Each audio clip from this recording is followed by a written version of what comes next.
Hello student, class 11 semester 1। আমি তোমাদের an astrologer এর ফার্স্ট পার্টটা পড়িয়েছি, পার্ট 2 এখন এমসিকিউ কোশ্চেন পড়াচ্ছি।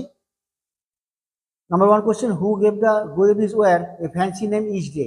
কে তার খাবারের ফ্যান্সি জিনিসপত্রের নতুন নতুন নামকরণ করতো? Vendor of the fried groundnut, মানে বাদাম ভাজা বিক্রেতা, তার নতুন নতুন নামকরণ করতো। তারপরে বলছে the place where the astrologer would sit and wait for his client, যে জায়গায় অ্যাস্ট্রোলজার বসতো এবং অপেক্ষা করতো তার খরিদারের জন্য, সেই জায়গাটা কোনটা? One side of the path running through the town hall park, মানে টাউন হল পার্কের পাশ দিয়ে যে রাস্তাটা চলে গেছে সেই রাস্তার এক সাইডে। আরও যে অপশনগুলো আছে সেগুলো কালো দিয়ে লেখা আছে, এগুলো হবে না, সবুজ দিয়ে উত্তর লেখাটাই কারেক্ট উত্তর হবে। হুইচ 3 নম্বর question, which light help the astrologer to transact his business, কোন লাইটটা অ্যাস্ট্রোলজারকে তার ব্যবসা পরিচালনা করতে সাহায্য করেছিল? দ্য লাইট অফ প্রেয়ার, মশালের আলো। Number 4, the astrologer was born and brought up in, astrologer জন্মগ্রহণ করেছিলেন এবং বড় হয়েছিলেন কোথায়?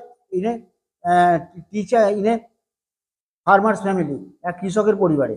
The present address of the astrologer is, বর্তমান বর্তমান ঠিকানা, অ্যাস্ট্রোলজারের বর্তমান ঠিকানা কি?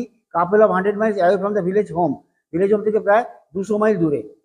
তারপরে প্রশ্ন, what ever the astrologer, say astrologer যা বলতো সেটা কি হতো? Please and astonish the everyone, প্রত্যেককে সন্তুষ্ট এবং অ্যাস্টনিশ অবাক করে দিত। Long practice of astrologer had, অনেকদিন প্র্যাকটিস করার পর অ্যাস্ট্রোলজার কি হয়েছিল?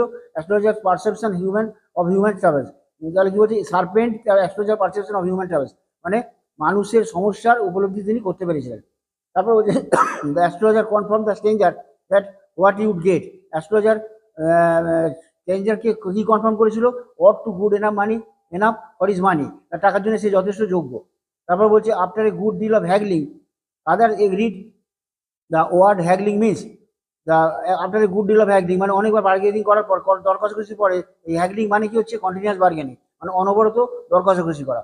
When the astrologer was forced to accept the challenge, যখন অ্যাস্ট্রোলজার চ্যালেঞ্জটা অ্যাকসেপ্ট করলেন তখন তার কি হলো? হিজ থ্রোট ড্রাইড আপ, তার গলা শুকিয়ে গিয়েছিল। The astrologer said the stranger at the knew, astrologer স্ট্রেঞ্জারকে কি বলেছিল? দ্যাট এ নিউ অল, সে জানতো কিভাবে অল অ্যাবাউট দ্য স্ট্রেঞ্জার, সে স্ট্রেঞ্জারের সম্বন্ধে সব কিছু জানতো। A person who had stabbed the stranger, যে স্ট্রেঞ্জারকে স্ট্যাপ করেছিল, মেরেছিল, সে কি হয়েছিল? Was crushed by a lorry, সে একটা লরির আন্ডারে চাপা পড়ে গিয়েছিল।